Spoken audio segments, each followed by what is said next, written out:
Hello,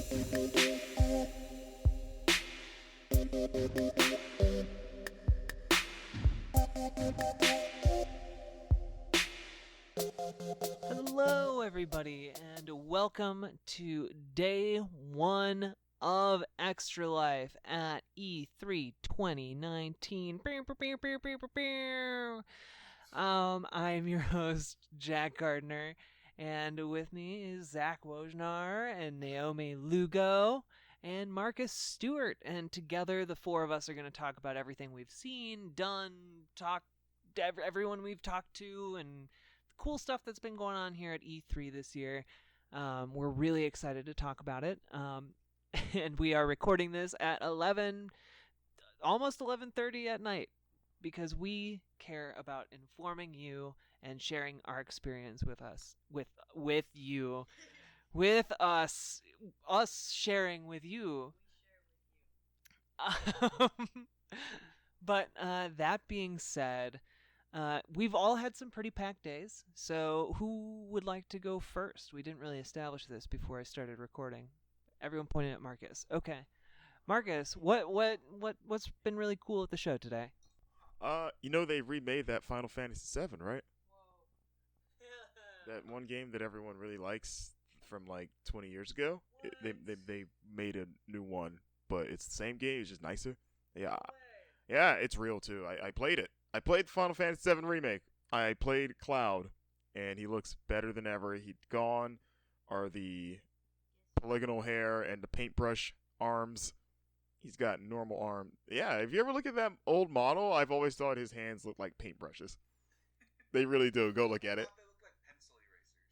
I could see that too. It's weird. No, he has fingers and digits now. I played so the demo that is on the show floor is pretty much the slice that they showed at Square's their little presser, with the opening of the game. Kind of fast forward where you're Cloud and Barret, and you're kind of right before the big scorpion fight. And it was cool because before the playable demo, they kind of took everyone to this theater, and they show like a video kind of walkthrough that's kind of framed with like one of the Avalanche people hacking into like Shinra to give you your mission, and saying like, and then she's the one explaining how the game works, like mechanically, like, hey, hit this button to do this. So you kind of get like a tutorial of the game before they take you into the demo kiosk. The game's beautiful. First of all, like just the animations and everything, like just I took a few minutes to just admire like Cloud's model and the world. I was like, wow, this looks like, it kind of reminds me when you're playing 7 for the first time as a kid and you see the pre-rendered cutscenes. You're like, man, it'd be cool if the whole game looked like this. We'll never get to that. That's so far off, and here we are. And yeah, like it plays really well. The blend of action and the original kind of turn-based style is kind of not unlike, like, when we first saw it, a lot of people were like, is it going to be just like Kingdom Hearts or Final Fantasy 15? And it's kind of not. It's really is its own thing where you kind of still see a lot of that 7 DNA, maybe more so than even I expected, where like, you're hitting X to do your basic attacks, like the slashing and stuff, or if you're Barret, the gun stuff. But then you're hitting X or hitting square to attack, and you're hitting X to select your commands, and that pauses everything. And then, that's when you can go like, all right, I'm going to pick magic, I'm going to pick items, and then, you release it. And then the way you control your party members is that you can just switch between them by just hitting up or down. And it just switches, like the camera just pans over to whoever, and then whoever you're not just acts on their own. And you can just leave them to their own devices and they'll still be fighting, or you can still control them directly by holding the shoulder button, and it'll bring up their commands. So if you need Barret to do something specific, you can just very easily just on the fly be like, hey, do your focus shot while I'm still cutting up this guy. And it actually works really well. It took a little bit getting used to, because you're kind of like, at least for me personally, because it's like, it kind of played with my action game instincts and my RPG instincts at the same time. And it took a bit to kind of gel. It was almost like patting your belly and rubbing your head a little bit. But then once you kind of get it, you're like, okay, like, and then it helps that there's all, like, you don't have to do the pause combat thing, the commands. You can also set hotkeys. So if you use fire a lot, you can just hold L1 and bring up those commands easier. Like in the demo, they had like all of Cloud's like sword attacks there, like Braver and like triple slash, like a lot of his classic stuff were all hotkeyed, which made it really easy to execute those moves. But everything you're doing is governed by the ATB gauge, like in the original game, and you're like in the original game, you're monitoring the ATB, like the active time battle gauge. It's a old classic Final Fantasy thing that they've kind of gotten away from, but it was a staple of the older games. Like that's you're still having to govern that a lot, that like filling that meter dictates what you can and can't do. So you still have to be really strategic of like, okay, like I'm gonna spend 2 gauges to do this move, and then I'm gonna be on a cooldown. So like while I'm cooling down with Cloud, I'm gonna switch to Barret and do some stuff with him. They still have the same like the combat system where like you're trying to like you're fighting the enemy, and then you have to like you're using your like melee attacks to like build up this bar, and then once you fill the bar, it staggers them, and then that's when you kind of go to town on them with like your powerful stuff. And like it's more like a lot of people were kind of bemoaning the lack of the turn-based stuff, but it's actually more strategic than you would realize, even though it looks really actiony. Like I was pleasantly surprised by that. And again, I really can't stress how beautiful the game is in motion. Like the particle effects, like it looks really stunning. So yeah, I went from like being cautiously optimistic about it, but like excited, but like now I'm like, yeah, this is they got it seems like. So I'm curious to see what it looks like when you have more party members, like the switching between all of them, if you get like a full 4 like normal. But even it was just cool, even just in the background, like switching the Barret and seeing Cloud just going to town on people in the background. Like it just looks like a cutscene, like you're playing a Final Fantasy cutscene, kind of in a way. So yeah, that game is looking real sharp, and it's not that far away, which is even better. Yeah, we are all incredibly jealous that you managed to get into that. um, I'm gonna try real hard tomorrow. yeah, We do have a correction. 3 in Final Fantasy VII. 3 party members. Oh, it's a 3. That's right. Nine. It had been 4, and then 9 brought it back to 4. But 7 and 8, I guess I wanted to have them be more detailed. You're absolutely right, Mr. Zach. It's nothing personal.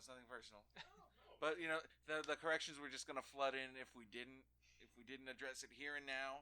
Yes. So I haven't played 7 in a while. hold your comments. um, yeah. So it's interesting. So you would say it's a must buy for you? I mean, if you obviously if you like that game, then absolutely. Or if you're even like a Final Fantasy fan, yes. And if you've never played 7, but we're always curious about it because of its mythos and fandom, then yeah, this is easily the way it seems to get that. Like I don't know why you wouldn't give this a shot. Okay. Well, you heard it here first, because no one else told you that this Final Fantasy VII remake was gonna be amazing. Naomi, what about you? What's something cool you saw? So the first thing I saw of the day was actually an indie game called Roki. We heard about it back in at least 2018, and that was its original release date, but it's been pushed back a bit. It is beautiful in its art style, and there is some really distinct personality in the characteristics of the main protagonist's face. But speaking with the devs today, what really stood out was just their really endearing. They wanted to make the game approachable for everyone and make it accessible. And they had kind of a unique way of doing that, and like not only making it accessible via gameplay, but through the storyline. And one thing I do want to know, I asked them about creating a female character. Since both devs are male, right? There can be some issues there, but they both spoke very highly of their nieces who are of the same age and how they are able to see the world and interpret magical things and be able to see a sense of wonder and not quite be in adulthood, and just be able to accept things that are maybe outside the norm. And that was really kind of beautiful to hear. So I'm going to step back a little bit, and Roki is actually based on Scandinavian folklore. And so the base of the story is this young girl, I forget her name, it's like, not Tove, because that's like a singer, but something close to that. And she loses her brother out in the Scandinavian wilderness. And she becomes touched by magic somehow, and she's able to see these various weird and wild fairy tale creatures. And the way that that magical age between adulthood and childhood kind of comes into play is she isn't like, what is happening, I don't accept this. She's like, hey, how do I interact with these beings, and what's their story? Because they really wanted to touch on the point that you're going to be encountering a lot of monsters, but they might just need a hug. And that was like a literal quote from one of them. They said sometimes they just need a hug. I thought that was the sweetest thing.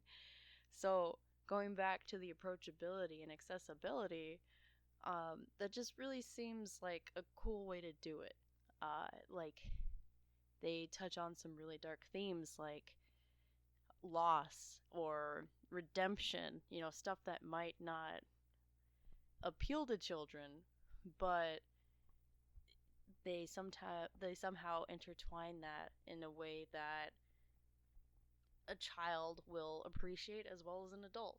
So I thought that was a really cool way to kind of look at an adventure game with adorable creatures. So it seems to be a lot deeper than I initially thought when we first saw a trailer in, again, 2017, 2018, something like that. So I'm actually really excited for this game. Yeah, it was Marcus's appointment initially. Not to throw you under the bus, but we had to shuffle some appointments around. And I'm kind of glad that I got to steal your appointment. So, thank you, Marcus. So, and the title creature, his name is Roki, and the art for Roki is really cute too. He looks really scary, but in a like, aw, are you grumpy? You okay? You need some coffee? Like, I'll give you that hug. So it's a game that I'm genuinely excited to explore once it comes out. Yeah, that's really cool. Like, for me, the most interesting stuff comes from these little indie developers. Like, I already know I'm going to be really excited for Final Fantasy VII Remake, but having that confirmed is really cool. But I also like having the opportunity to, like, we don't get the opportunity to talk to, Tetsuya Nomura about Final Fantasy VII Remake. But we do get to talk with indie developers about their passion projects, and that can be really amazing. So stuff like Roki is really cool to us. Zach, what about you? What about me, Jack? No, I'm kidding. I saw a pair of adorable indies at Indiecade, right next to Sega, if you're looking for it on the show floor. But first was Speaking Simulator. Yes, Speaking Simulator, in which you play as an android who is trying to pass as a human by having conversations that will enable them to accomplish their ultimate goal of taking over the world.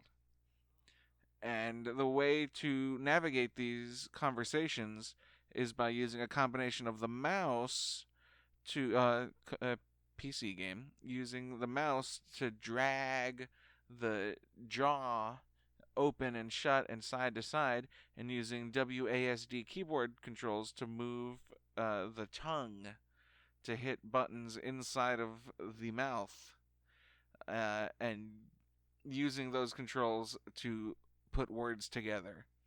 And the voice acting is pretty funny in that respect. The writing and the conversation is very cute, very I am definitely a human and not a robot. I was just joking to be funny. Um, kind of conversations. The demo level that we played was you're on a date with a girl, and and the goal is to make sure that she's oblivious to the fact that you are an android trying to take over the world, and it is ridiculous that it's not intended to be taken seriously, and it is the kind of game that makes you laugh, and in that moment of laughter the game has accomplished what it set out to accomplish. And it's also pretty fun to try and rack up a high score and keep from failing, but it also is the kind of game where if you do fail, if you have trouble um, keeping up with the mechanics, it it gets even sillier because like your character's ear will fall off, and sparks and oil will start shooting out of it, and their teeth will just start falling out. In fact, the tchotchke they gave us after we left was a tooth in a little bag, and I don't want to open the bag because I have like a 1% certainty that it's a real tooth. And I just don't want to deal with that if that's the case, so I'll just leave it in that bag forever. But super cute game. Um, I'm looking forward to learning how later levels change up the mechanics, maybe adding extra variables for players to contend with. Um, if it is as quote unquote one note as the demo is, then it's still entertaining but could perhaps wear out its welcome. But if they find ways to mix it up in subsequent levels, I think it can be a super fun, streamable, comedic, jolly game. The other indie we saw was Too Many Cooks, a local multiplayer. Yeah, no license, no relation. A local multiplayer game played across iPads, freemium style, a little bit of a little bit of Overcooked, a little tiny bit of Cooking Mama. Um, Players work together to take food ingredients, chop them up, boil them, fry them, whatever they got to do with them, and put meals together. And we played a two-player match, but it can be played with up to 6 people. And the goal is to just work together in a way that you're passing items to and from one another. And it's got that little kind of board game awareness with video game franticness, and it was also super cute. Yeah, those both sound really adorable. Honestly, one of my favorite places to go at E3 every year is the Indiecade area, which I believe that's where you saw those last two games you just mentioned, Zach. Um, and it's because you get to see all kinds of cool, experimental, and interesting things. And some of those experiments might not work. Some of them might not ever come out or find popular appeal or whatever. But kind of how the industry works is that these indie games will have we'll be able to take those risks that AAA games can't, and then like 5-10 years down the road, we're gonna start seeing a lot of the things that they are doing that work in those AAA games. And so it's always useful to keep an eye on what's going on the edge. So with that in mind, one of the really awesome games that I saw today that I can't stop telling people about is NeoCab, which is this amazing dystopian narrative adventure game where you are the last human cab driver. It blends kind of that neon aesthetic that you see in a lot of dystopian sci-fi films with this really grounded, and it's not necessarily grim, but this grounded universe where you need to work a job to get by, and in order to do that, you need to interact with your cab customers, And so there's this evolving storyline with your repeat customers, and who those might be depends on who you decide to pick up and how you interact with them. But beyond that, there's also this overarching story about your best friend who has gone missing, and you're new in town. You don't know what's going on, so you kind of have to snoop and get to the bottom of this, while also trying to deliver people safely and comfortably. And that can be a problem with when personalities collide, shall we say. And so major part of the game is figuring out how to manage the protagonist's emotional responses to different things. And as you might imagine, living on the edge of being broke and having someone really close to them go missing, and living in a city where you're competing against a monopoly, that's a lot of pressure, a lot of emotions, and if your emotional state isn't good enough, you cannot give certain responses in conversations, and it's really interesting. It's really cool. I played probably about an eighth of the game during my demo time, but it was really, really good, and I really enjoyed it. And the soundtrack is really great. And before we continue, before I throw the mic over to Marcus, I'm just going to talk about this other game that I saw, Through the Darkest of Days, which is a really cool game about resisting Hitler's rise to power in Nazi Germany. And the developers of that were really cool. Like, I was being told all these really cool things. Like, for example, and this is fairly common knowledge, but but in Germany it's illegal to display like the Nazi flag or mention Adolf Hitler unless it's in a work of art. And until very, very, very recently, video games were not considered art under law in Germany. And so that meant that video games could not depict that. And so games like Wolfenstein, they didn't have the Nazi symbol. Even though here that's like outside of Germany, that's a huge part of what Wolfenstein is about, fighting Nazis. And also they could not show Hitler in the game, and had to take out his mustache. And he was like Colonel Hans or something like that. Something different.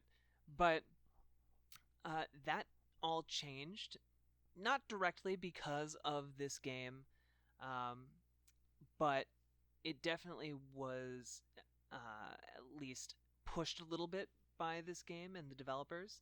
But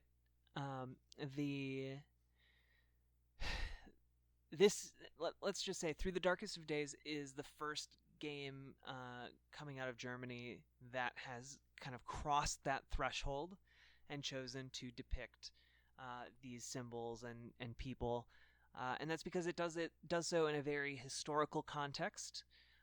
The game is about, it starts with 3 dissatisfied people talking in a pub as Hitler is elected chancellor in 1933, and from there it takes on a strategic aspect as players make different choices to recruit people to their burgeoning resistance movement. And because this is more a strategy game about resistance and not necessarily a game about waging war, like we know how this went from the history books. So it's much more about how one resists a totalitarian regime, and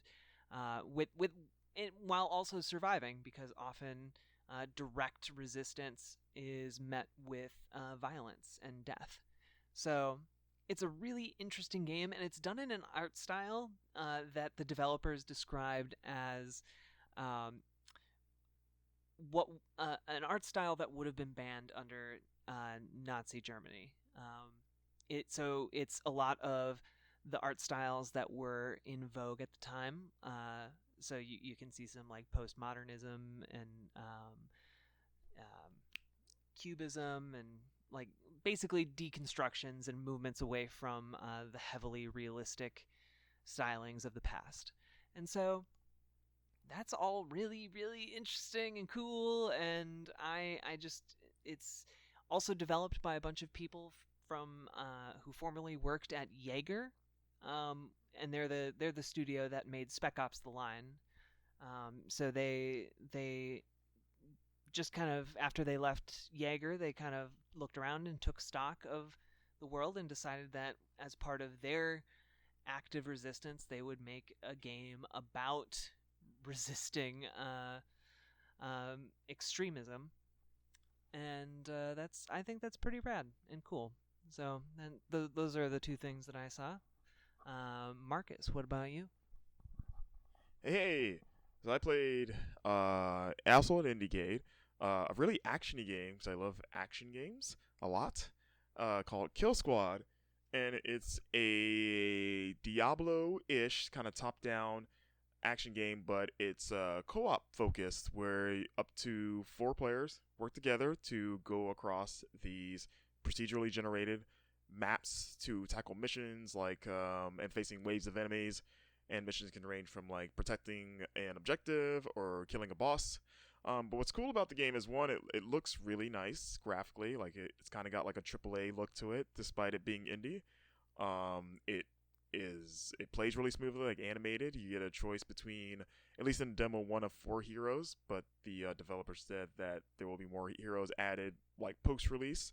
But the heroes I had was like a melee focused kind of sword fighter that I played as, and there was also a gunner, support player. And yeah, you're just working together, and you can play this solo as well. You don't have to play, a full squad.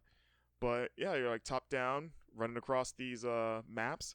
And what's cool is that, like I mentioned before, it's procedurally generated, where like the maps and all the assets and enemies are all handcrafted, but they're just laid out procedurally with each run. So even if you replay the same map, it might not be laid out the same, and the enemies aren't going to spawn in the same place. So it makes even replaying, certain maps not get boring as quickly. And yeah, I played with a couple people, and we just run around fighting all these waves of enemies. The enemies look cool. They actually kind of reminded me of a couple of them. Anyone that plays Destiny, the what do they call it? The Gek enemies a little bit, especially the weird like fish floating ones that like have the weird tentacle things in the eyes. This is a horrible description of those specific enemies, but if you're into Destiny, you might be able to parse that for something. But yeah, I was surprised just how, it has a very AAA polish. And it's coming to PC first, but they're planning to bring it to Xbox and PS4, and then hopefully eventually Switch. And I mentioned to the developer, I was like, this would be a phenomenal Switch game. I mean, because I've been playing Diablo 3 on Switch. But yeah, it's a really cool game. And very quickly, I played a bit of Judgment, which is the new game from the Yakuza team. Their first not Yakuza game in forever, though it's also in a way just a lot of Yakuza.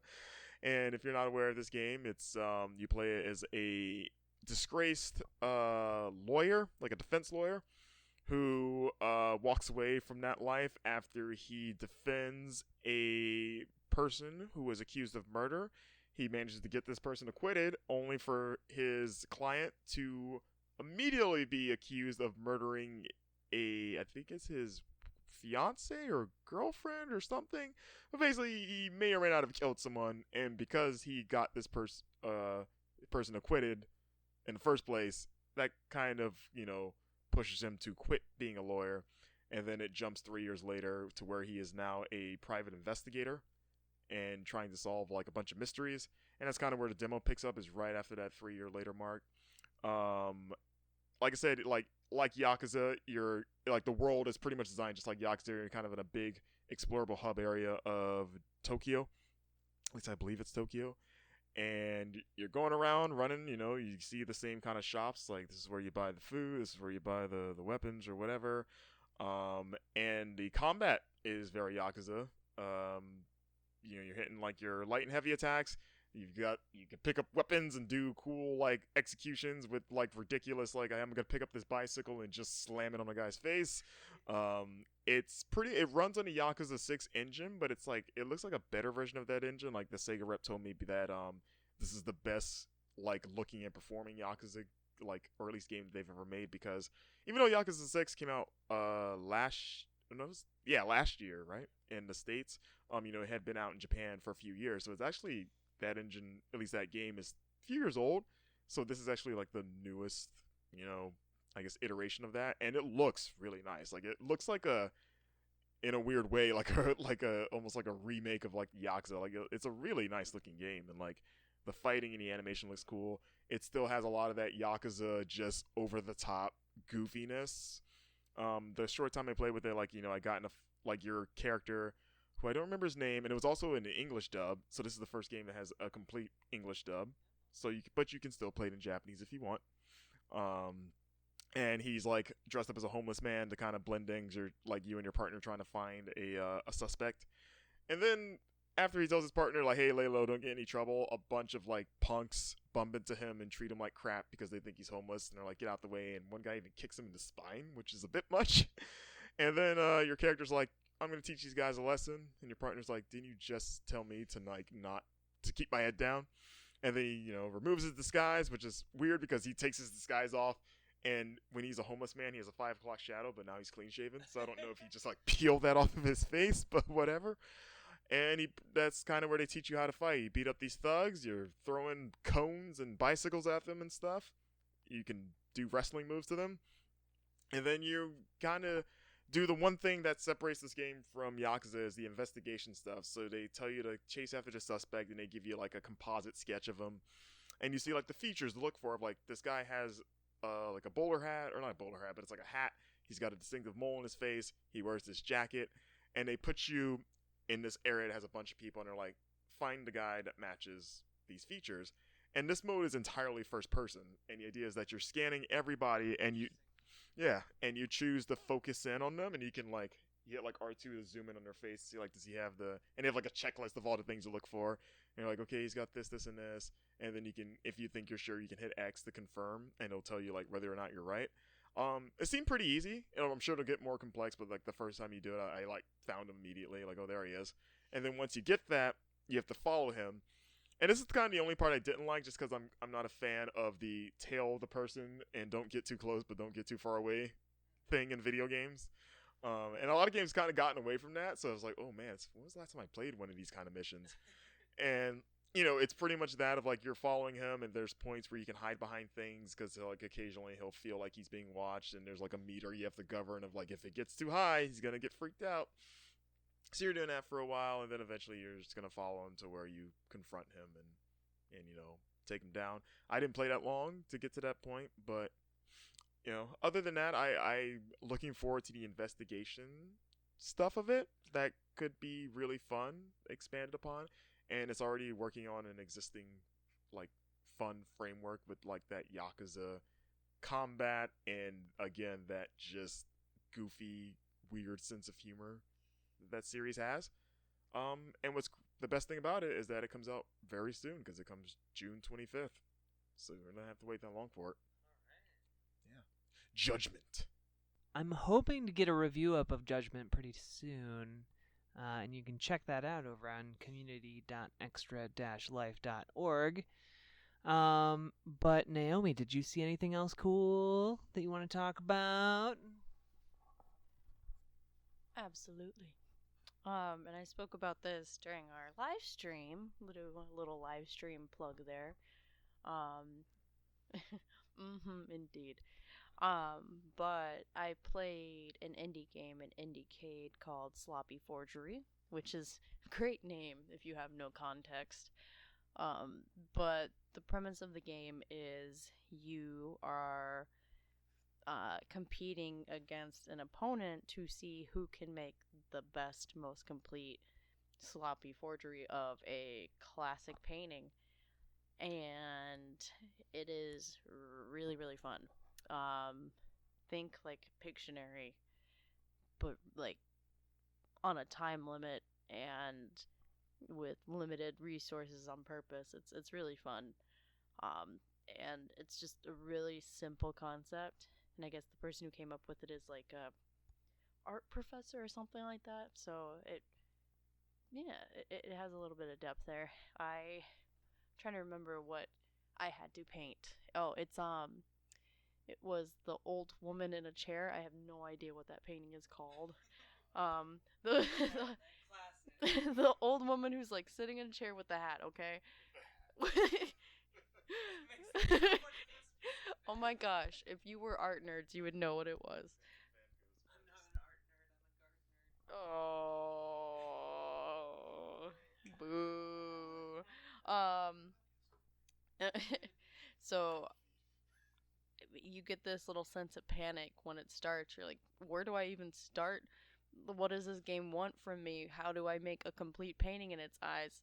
But you can totally tell that the dev wanted that, and it wanted you to just ju- jump in and do what you can. I distinctly remember the face of my lady in a chair just being a blob, but I was pretty proud of it because it matched up to the painting in the middle, and that's what I thought was the objective.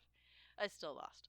But yeah, it's going to be on mobile eventually.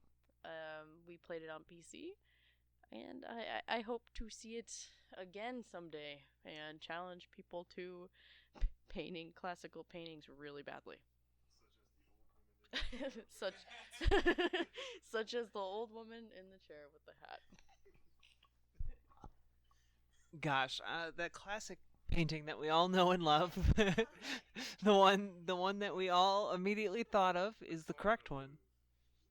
Yeah, yeah, the Louvre. Um,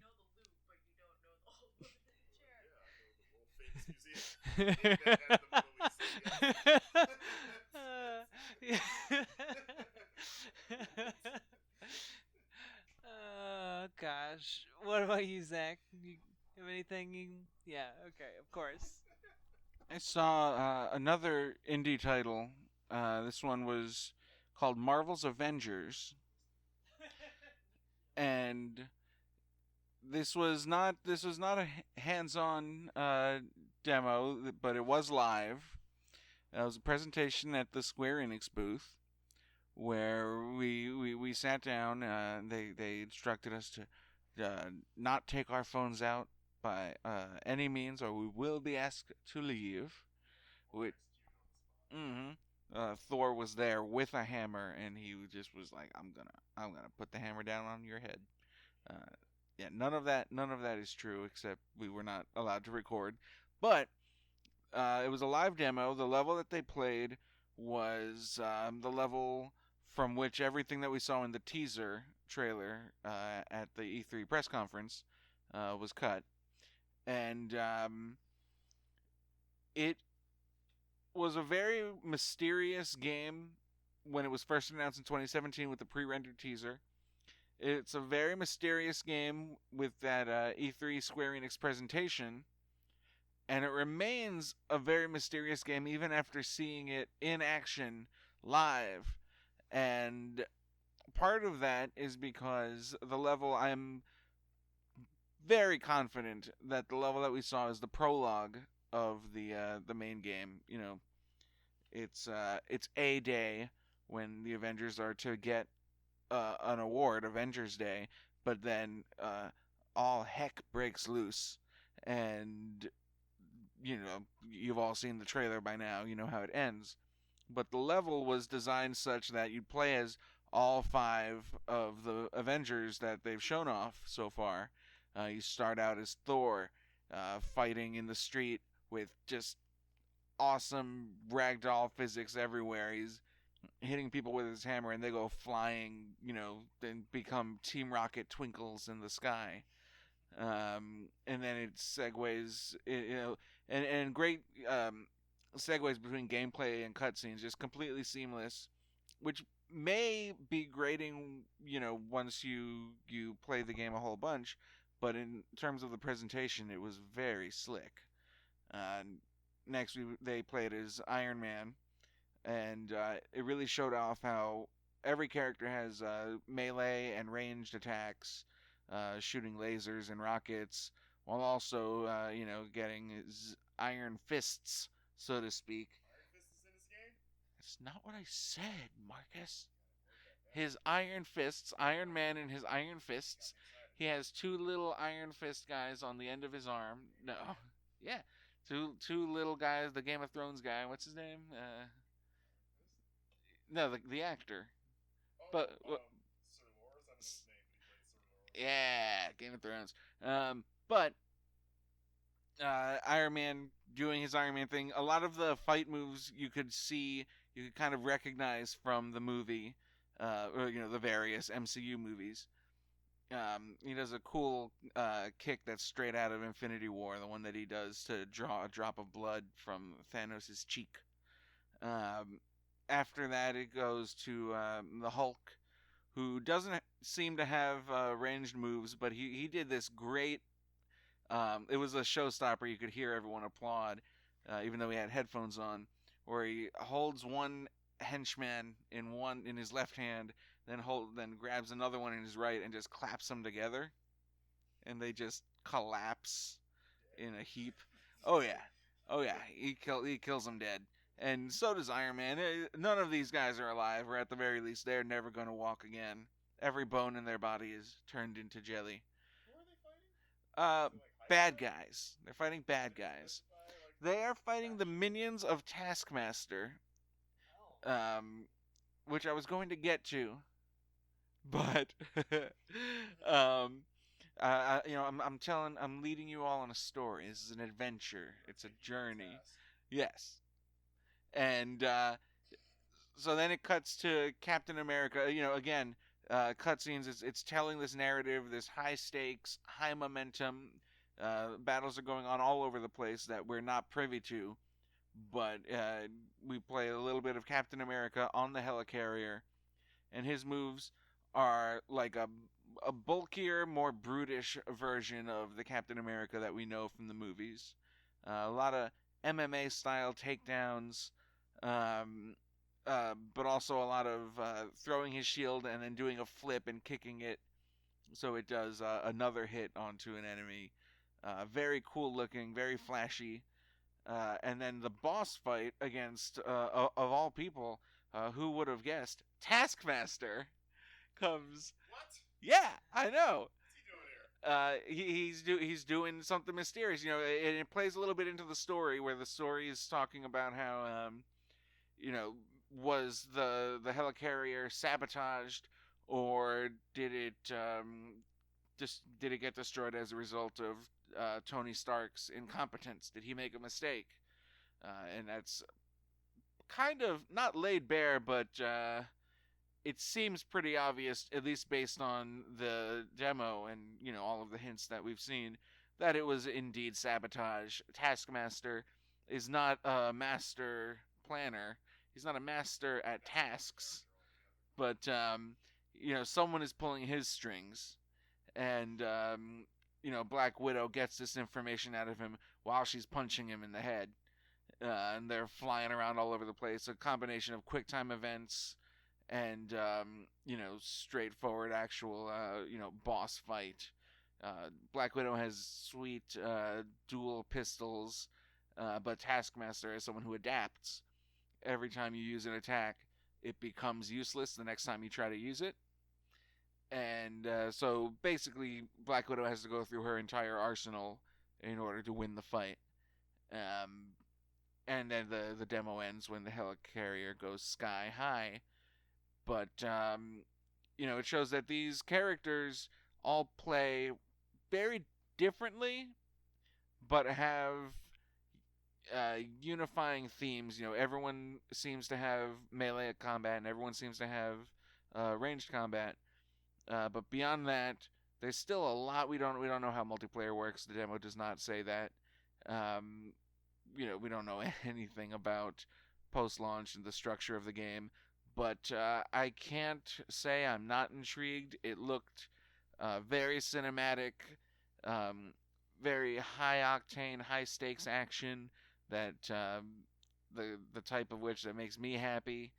And it looks like it's got a real narrative hook that Marvel scholars can kind of sink their teeth into. I'm in. That's cool. Yeah, I think the last thing that I have to talk about that was really super noteworthy. I saw a couple other games, like a very much Pikmin esque game called Terrarium, which was really neat, about an old lady who's trying to win a blue ribbon in a murder garden competition. And she needs the player. Basically she needs to use these forbidden funguses called, I think, Mugu, um, to help her placate vicious flora for the garden, so that she can win the top prize. And it's really cute and looks really fun. And also, I have to give a shout out to Manifold Garden.